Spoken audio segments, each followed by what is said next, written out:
আছেন সবাই? বাহরাইনে বসবাসরত প্রবাসী ভাইদের উদ্দেশ্যে কিছু কথা। বর্তমানে বাহরাইনে আবার শুরু হয়েছে কি আপনার নাম্বারে মেসেজ দিয়ে যারা বিশেষ করে ড্রাইভিং করেন আর ট্রাফিক রুলসের বিষয়ে, কেননা এটা আমরা যারা ড্রাইভিং করি তাদের জন্য একটা দুঃস্বপ্নের মতো ট্রাফিকের যে বায়োল্যান্ডগুলা ফাইনগুলা।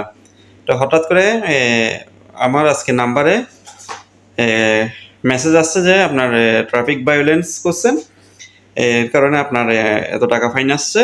এই ফাইনগুলো এই কিছুদিনের মধ্যে যদি সেটেলমেন্ট না করেন তাহলে ফাইনগুলো বেড়ে যাবে। একটা লিঙ্ক দিছে, ওই লিঙ্কে প্রবেশ করে আপনার মানে এটার জন্য করতাম সেটেলমেন্ট করার জন্য। পরে এটা আমি আমার আর বাপরে দেখাইলাম।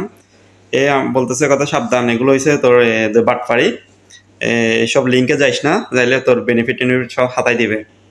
তো যারা আমার মতো আসলে যারা আমরা ড্রাইভিং করি তাদের এমনি তো একটা আতঙ্ক থাকে ট্রাফিক নিয়ে, ফাইন নিয়ে, রুলস নিয়ে। তো হুট করে মানে মেসেজটা দেখে একটা ভয় লাগছে, সেই জন্য আমি জিজ্ঞেস করছি। পরে ও আমার বলছে সাবধান, এগুলোতে যাইস না।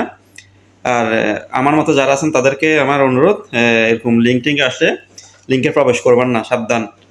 কেননা এরকম লিঙ্কে প্রবেশ করলে পুরো আপনার বেনিফিট, হোয়াটসঅ্যাপ সব কিছু হ্যাক করে ফেলার সম্ভাবনা থাকে। তো সাবধান থাকবেন, সতর্ক থাকবেন।